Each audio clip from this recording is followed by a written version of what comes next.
9h, 11h, Europe 1 Culture Média. Philippe Vandel. Bonjour Audrey Lamy. Bonjour. Vous êtes comédienne, le grand public vous a découvert dans Scène de ménage sur M6. Vous étiez en couple avec Lou, Denis et Lyon pendant 10 ans et 4500 sketchs. Vous avez quitté la série pour voler de vos propres ailes, avec des rôles dramatiques comme par exemple, je citais Rebelle avec Cécile de France ou Yolande Moreau. Mais là, votre actualité, il y en a une double, mais vous allez voir.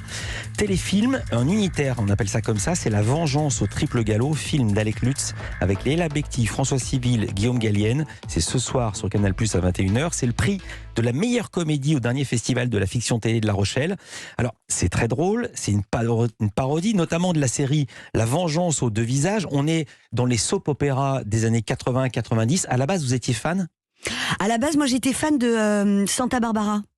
Ça vous dit que... Barbara. Je vais vous dire la vérité, moi j'ai jamais regardé, moi j'étais à l'âge où Arrêtez, j'étais totalement... vous mentez, on le sait que vous regardiez ça en douce. Pas du tout, pas du tout. Blague à part, pourquoi vous avez mis Santa Barbara et quoi Vous aviez quel âge d'abord ? Non mais en plus hyper jeune, parce que c'est ma mère qui m'a rappelé ça.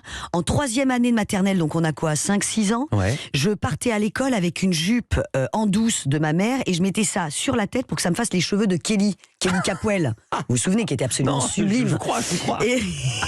Et du coup, c'est la maîtresse qui a parlé de ça à ma mère en disant non mais ça serait bien que vous gardiez votre jupe chez vous et qu'Audrey arrête de mettre une jupe sur la tête à la récréation. Alors justement, donc très jeune quand même. Justement, pour vous parler du rôle, parler de cheveux, avant de vous demander qui est votre personnage de Stéphanie Harper, je vous demandais qui est votre coiffeur, parce qu'il y a de la perruque. Non mais il y a de la perruque, il y a du vernis, il y a des faux ongles, il y a des faux seins, il y a des faux cheveux, il y a des faux cils, tout est faux. Tout, chez tout le monde. Il y a des épaulettes, non, on a eu chez tout le monde.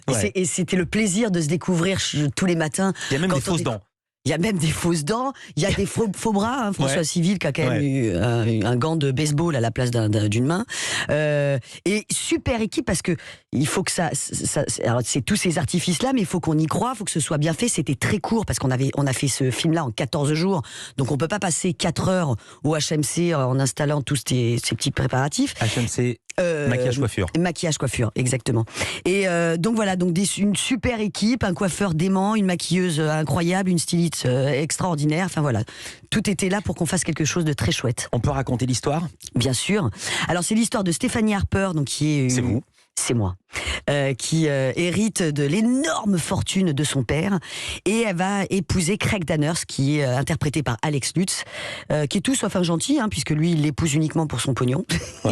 Et il va organiser un meurtre. Il va essayer de la tuer pour récupérer toute sa fortune avec l'aide de sa maîtresse, qui est Leila Bekti, qui n'est autre que ma meilleure amie. Voilà, ce sont des personnes très sympathiques.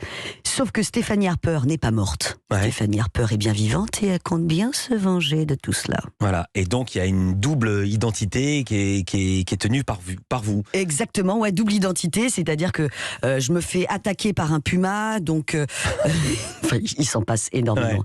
Ce scénario est très très très très riche, on peut pas s'ennuyer. Parfois on a du mal à suivre, parfois c'est comme les feuilletons, on a du mal à suivre. Mais en fait, ce qui était chouette, c'est que il y avait une vraie histoire quand même dans ce scénario-là, même si c'est un ovni, c'est assez bizarre, c'est particulier cet exercice, ce registre-là. Mais Alex tenait vraiment, et d'ailleurs dans La Vengeance aux deux visages, puisque c'est inspiré de cette série des années 80, il y a une vraie histoire où cette femme... Moi, ce que j'ai dit à Alex, j'ai joué en 14 jours ce qu'une actrice rêve de jouer en une carrière. C'est-à-dire que je suis moche, je deviens belle, je suis pauvre, je suis riche, je deviens pauvre. Enfin, j'ai tous les je deviens médecin et chirurgienne en quelques heures.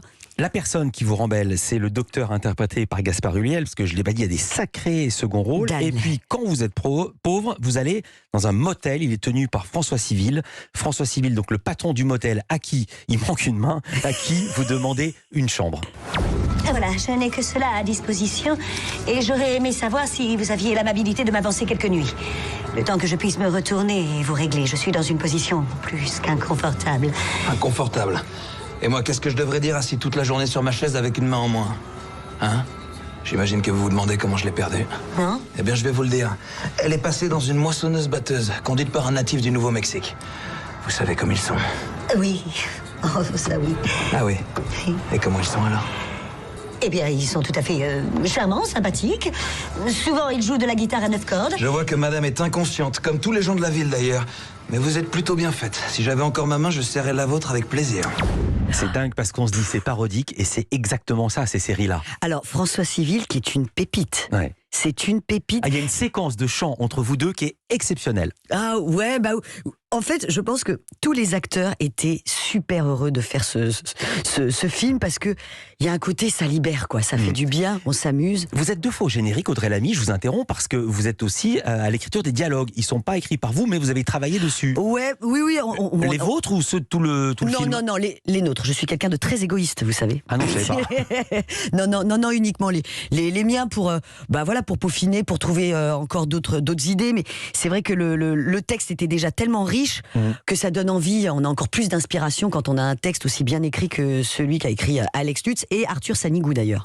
Vous nous avez raconté comment vous étiez quand vous étiez petite avec la jupe de votre mère sur la tête pour faire croire que vous aviez des cheveux quand vous étiez en moyenne section de maternelle. J'ai tout bien retenu. J'ai balancé. Quoi d'autre? Lisa Marie Marquez, le portrait pré-fame, c'est dans un instant. Culture Média continue avec Audrey Lamy.